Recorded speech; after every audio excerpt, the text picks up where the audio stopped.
Retour dans le débat sur France 24 consacré, vous le savez, aux policiers, des policiers en colère en France. François Hollande rencontre les syndicats de police en ce moment même.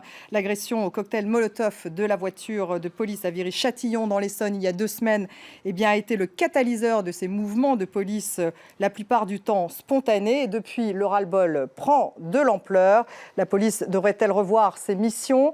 Le président de la République peut-il calmer la grogne? Je vous propose d'écouter Stéphane Le Foll, le porte-parole. Nous, quand d'autres ont supprimé 13 000 postes, on en a créé. Quand il a fallu équiper la police après ce qui s'était passé 13 ans, on l'a fait. Donc on a renforcé les moyens et les investissements. Alors on peut toujours reprocher et on peut toujours améliorer. On est dans le dialogue. Il y a eu des actes. Alors après, on peut toujours dire c'est pas assez.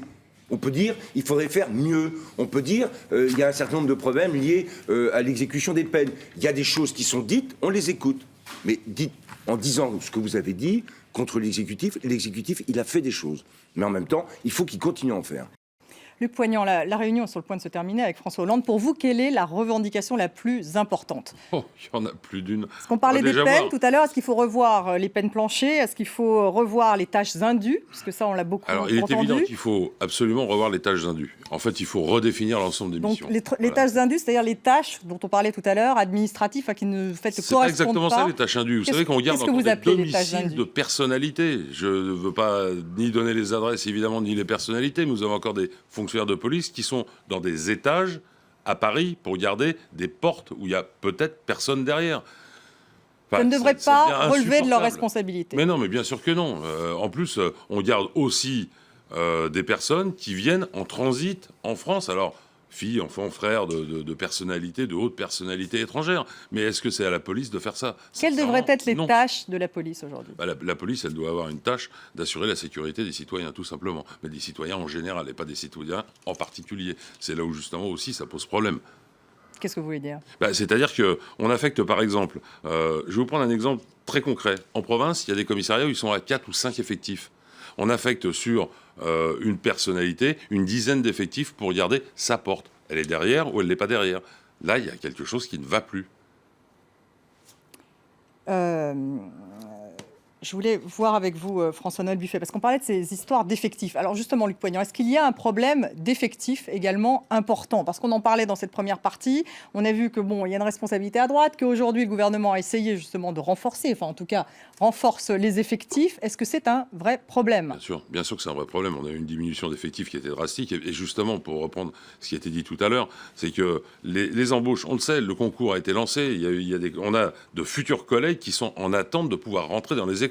Mais ce qui n'est pas possible parce que, parallèlement à la diminution des effectifs, on a fermé la moitié des écoles. Donc ça devient très complexe. Donc c'est insuffisant ce qu'a fait François Hollande pour le moment, justement, sur les effectifs? On peut, mais... On peut embaucher, on peut faire passer des concours à des milliers de personnes, mais si on ne peut pas les intégrer dans les écoles parce qu'on n'a pas réouvert les écoles, donc ça pose un problème. Parallèlement, je vous dis, à la diminution d'effectifs, on a fermé les écoles. Donc ça devient un problème Donc il faut créer une nouvelle école avant. Oui, bien sûr. Quand je dis qu'il faut réparer et que c'est compliqué, il faut réparer tout ce qui a été fait et en même temps, c'est extrêmement compliqué parce que nos collègues, là, cette fois-ci, en ont marre. On veut des réponses immédiates. Et c'est là où ça pose problème. Alors sur la réponse pénale, manifestement, il n'y aura pas de changement. Que souhaitez-vous? Non, mais la réponse pénale, c'est pas qu'il n'y aura pas de changement. Ce qu'on aimerait bien, c'est que les juges prennent... on parle souvent de la légitime défense. La légitime défense, il faudrait que les juges prennent conscience de la proportionnalité et du contexte dans lequel les choses sont faites. Je vais prendre un exemple. La légitime défense a quand même heureusement évolué pour les tueries de masse. Mais il a fallu quand même attendre Charlie Hebdo pour qu'on en arrive à pouvoir faire évoluer la légitime défense sur les tueries de masse. Mais un exemple très concret. Mon collègue, vous parlez de 2012. Mon collègue a tiré sur quelqu'un qui s'enfuyait, qui était armé. Vous ne pouvez pas vous imaginer le poids administratif et judiciaire qu'il a eu sur le dos. Et en même temps, il a été... Bon, alors, ensuite, l'enquête, il y a eu enquête, procès, blanchi, etc. Mais en attendant, c'est quand même des années de sa vie où il a perdu de l'argent. Il a eu en même temps une pression qui est terrible. Et pour finir, en même temps, ce qu'il faut voir de notre côté à nous, institution police, c'est qu'on n'apprenne plus aux élèves à avoir peur de l'arme qu'ils portent à la ceinture. On leur dit, si tu t'en sers, attention, réfléchis bien avant.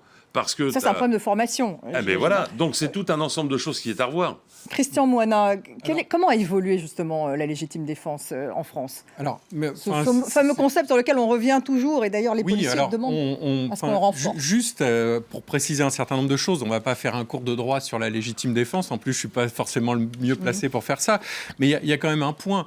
On imagine bien que si quelqu'un avait tiré sur les terroristes de Charlie Hebdo, d'ailleurs c'est arrivé puisqu'il y a un policier, un commissaire de police qui est rentré dans le Bataclan et qui a tué un terroriste, il n'a pas été inquiété par la justice. Il a eu la Légion d'honneur et c'est normal. Faut arrêter aussi de dire un peu tout et n'importe quoi. Je suis désolé. Oui, mais c'est après. Non, mais de toute façon, même au moment, il y a eu des policiers qui ont tiré au moment du Bataclan, qui n'ont pas réussi à avoir les gens qui ont attaqué le Bataclan. Il y a en fonction des circonstances, les magistrats, on peut quand même, je ne veux pas défendre les magistrats ici, ça pose d'autres problèmes, mais on ne peut pas quand même dire que les policiers sans arrêt ont des problèmes uniquement, même quand ils sont dans leur bon droit. Est-ce que vous avez l'impression, vous justement l'historien, que ces revendications reviennent sans arrêt, que ce sont les mêmes qu'on retrouve depuis 1977? Si on avait d'autres, il y a aussi des associations, par exemple, qui vous disent qu'il y a utilisation par les policiers, alors on parle d'armes non létales, souvent plus que d'armes, mais le flashball, il y avait des associations de gens qui ont été blessés par les flashballs.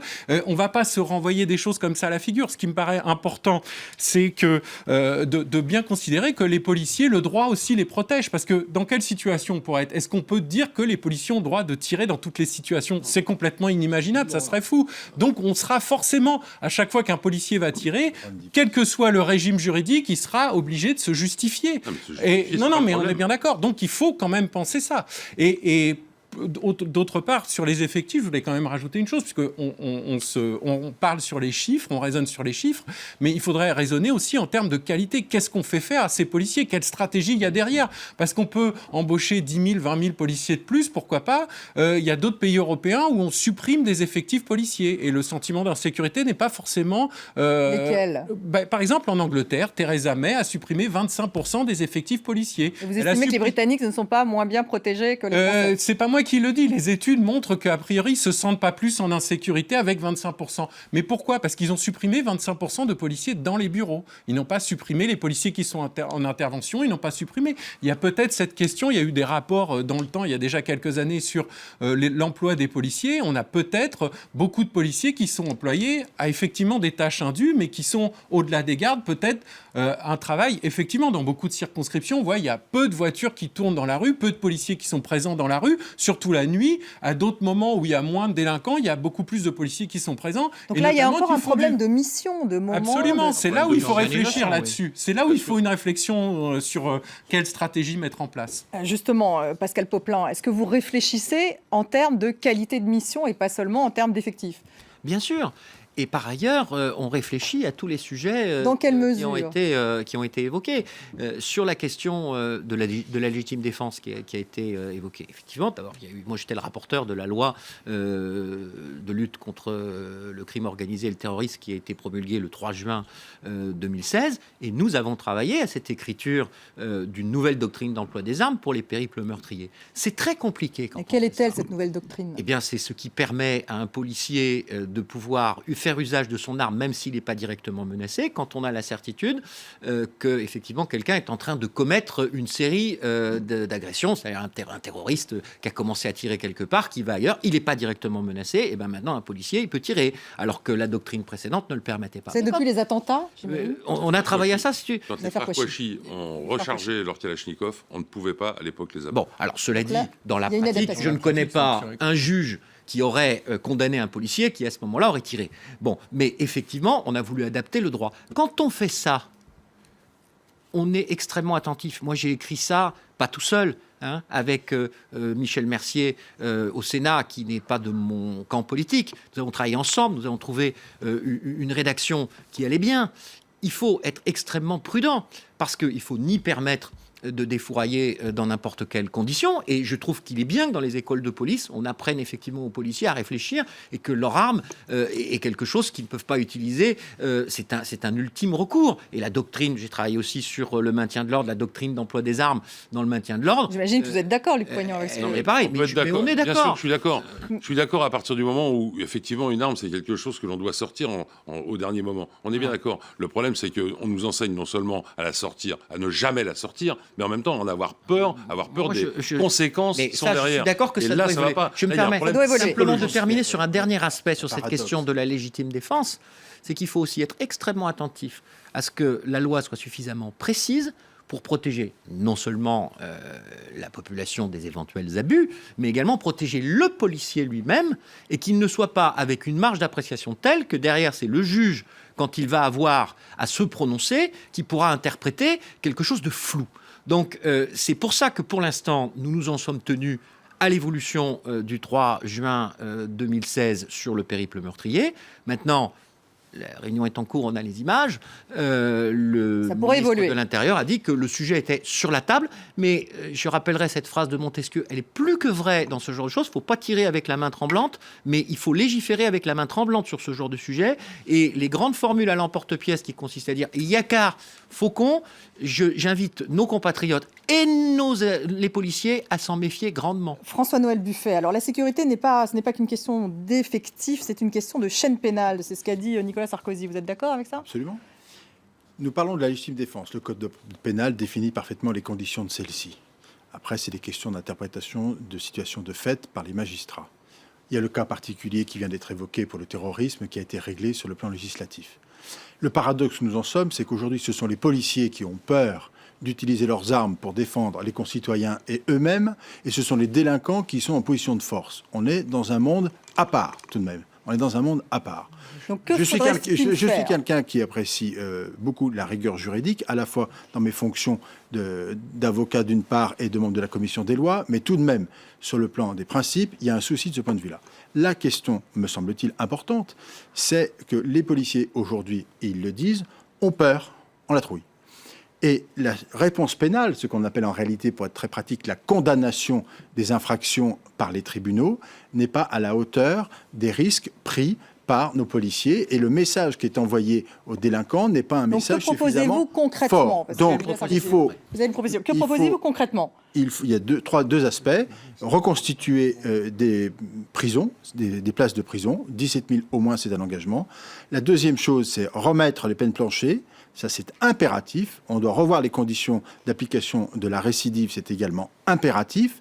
Et surtout, il faut sortir de ce débat du début du quinquennat où on a considéré, parce que Madame Taubira était dans cet état d'esprit politique, et on fait aussi de la politique, qui consiste à avoir plus, quelque part, de respect pour l'auteur de l'infraction que pour la victime, et donc qui a amené à, finalement, une certaine forme de désespoir de la part de nos policiers, et par ailleurs de nos Luc magistrats. Poignant, vous êtes d'accord avec ce que dit François-Noël Buffet sur les revendications? Sur les peines planchées, je pense les qu'il ne peines faut pas planchées mentir avec collègues. Ils sont dans la rue, c'est un mouvement spontané, il ne faut pas leur mentir. Les peines planchées, ça n'a jamais fonctionné, ça ne fonctionnera jamais parce que vous avez un principe de droit qui est l'individualisation de la Absolument. peine. Donc à ce moment-là, Alors, le c'est de la juge, vous poudre aux pouvez... yeux. Il y a un Les avocat, gros Maître Liénard, qui a très bien expliqué on peut faire n'importe quoi si le juge décide de ne pas l'appliquer, ça ne sera pas appliqué. Les peines planchées ont été mises en place, elles n'ont pas fonctionné, elles ont été retirées, ça n'a rien changé.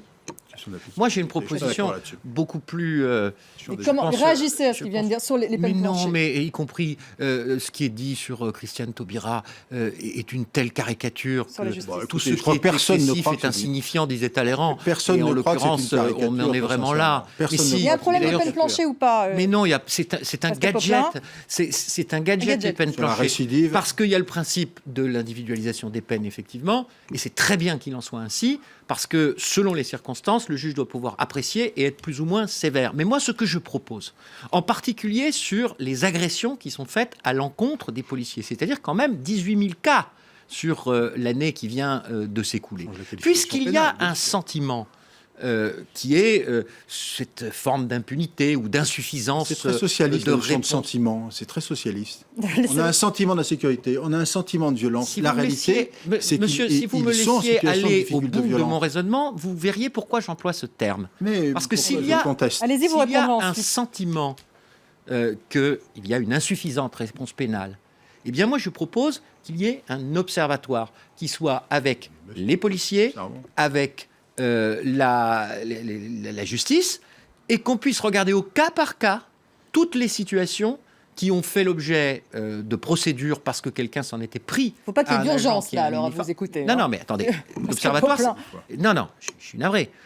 Vous avez des réponses, on considère qu'elles sont satisfaisantes ou pas. Eh bien, regardons au cas par cas. Regardons et évaluons sur une année, sur 2 années, pour voir si le sentiment correspond à une réalité, auquel cas il faut corriger, ou si le sentiment est effectivement celui qui est aussi parfois empreint d'un grand discours démagogique et qui nous explique que Mme Taubira, elle aimait plus les truands que les policiers, ce que je ne l'ai jamais entendu dire depuis 4 ans et demi dans l'hémicycle à l'Assemblée nationale quand Christian, elle y était. attendez. Vous savez que la Juste- contrainte Vous pénale répondez mise en très place vite, ne ensuite fonctionne c'est pas. Christian Moinin. C'est vrai, elle ne fonctionne pas Eh très ben bien. alors, Raison de, eh ben raison- alors. raison Non, de mais plus pour ne pas dire que c'était raison de et plus pour ne c'était pas une dire que volonté- ça allait être une c'était une- catastrophe et un désarmement. Elle de ne la fonctionne politique pas, vous pénale. tous les deux. Juste par Christian rapport à Moinin. ce qui vient d'être proposé, il y a déjà eu des travaux qui ont montré que la justice est de plus en plus sévère, peut-être insuffisamment, j'en sais Mais je rien, mais de propose plus en plus sévère. C'est pour ça Non, que mais je les propose travaux de le existent faire. déjà, il y a Mais pas je besoin de propose faire de un le faire. Je observatoire, mais propose vous de le pouvez. faire. Non, mais je propose de le faire avec les policiers, de telle sorte, Bien puisqu'ils sûr, ont ce évidemment. ressenti-là, Bien sûr. que soit le ressenti soit confirmé par les faits, Mais- soit que, alors, là où je vous effectivement, rejoins, on ait c'est peu de qu'effectivement- C'est un ressenti. ressenti ou c'est un Non, fait mais ce qui est clair. Mais dans ce qui certains est cas, clair- c'est vrai. Ce qui est clair, c'est qu'on a des institutions, la police d'un côté, la justice de l'autre, qui travaillent maintenant de plus en plus en méconnaissance réciproque l'une de l'autre.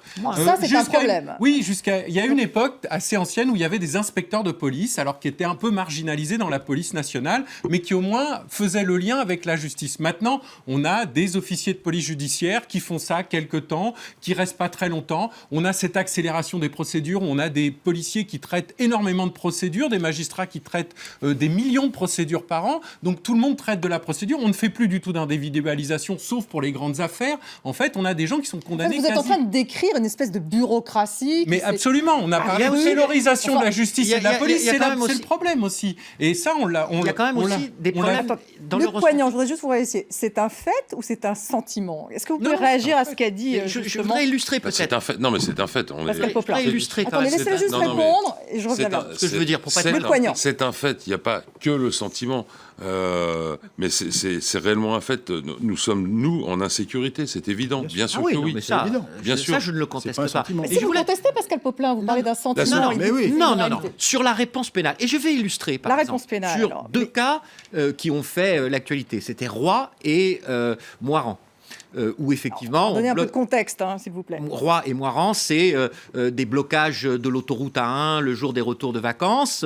Et puis Moiran, c'est je sais pas, des voitures brûlées et une révolte sur des cas par rapport à des libérations pour assister à des obsèques, des choses comme ça. Bon. On a sur le moment une émotion considérable, effectivement, quand ce type de fait divers arrive. Et on dit, il y a eu une impunité. Non, simplement, le temps de la police et le temps de la justice n'est pas le même. Parce que derrière, il y a eu une instruction pour identifier quels étaient les gens. Mais les deux qui sont étaient, trop longs à les entendre. Oui, d'accord, mais Le enfin, temps de c'est la pas- le justice problème- est de plus en non, plus le long. problème, non, il vient surtout- la justice expéditive, moi, je ne suis pas pour non plus. Ce que je vois, c'est qu'à l'arrivée sur ces 2 faits divers, les responsables ont été trouvés, ont été condamnés et ont été pas condamnés légèrement. Mais simplement, il s'est passé effectivement 1 an entre les deux et je ne trouve pas que ça ce soit anormal. Il y a des fois des jugements qui sont trop longs parce qu'il n'y a pas assez de magistrats, mais il y a quand même un minimum de nécessité d'établir des faits et quand on condamne des gens, d'avoir la certitude que ce sont bien les auteurs des faits. Luc Et Poignant, c'est pas toujours vous simple. réagissez. Je vais faire quelque chose de très court. Moi, parce que mes collègues, ce qui insupporte mes collègues aujourd'hui, c'est d'interpeller quelqu'un qui a été condamné Bien sûr. à plus de Bien 10 sûr. ou 15 fois pour le Ouais, même ça, je suis fait. d'accord avec vous. Mais bien Ça, sûr. c'est insupportable aujourd'hui. Vous avez Ça raison. montre bien un dysfonctionnement de la Bien justice. sûr, C'est ça. pas Et c'est obligatoirement un et ça date pas de dysfonctionnement de la Christiane justice. Taubira. Ah, c'est pas un C'est dysfonctionnement de la c'est justice. peut-être, vous savez, il y a des règles de droit quand même. Pour qu'une sanction soit valable, il faut qu'elle soit comprise. Or, si elle n'est pas comprise, c'est qu'elle n'est pas valable. Voilà, c'est peut-être l'échelle des sanctions qu'il faut revoir, c'est peut-être repenser autre chose. Mais peine. franchement, interpellé, le dernier interpellé était en région parisienne, il a été condamné, parce qu'il n'a pas été interpellé, il a été condamné 50 fois. C'est 50. Dernière question, François Hollande peut-il calmer la grogne? Luc Poignant, comme ça vous concluez. Bah écoutez, on va voir ce qu'il leur sort. Pour le moment, ils sont toujours en réunion et on va attendre ce que le président de la République. Tout dépend de ce qu'il va proposer. Merci en tout cas, Luc Poignant, François-Noël Buffet, Pascal Popelin et puis également Christian Mouhana. Merci d'avoir participé à ce débat.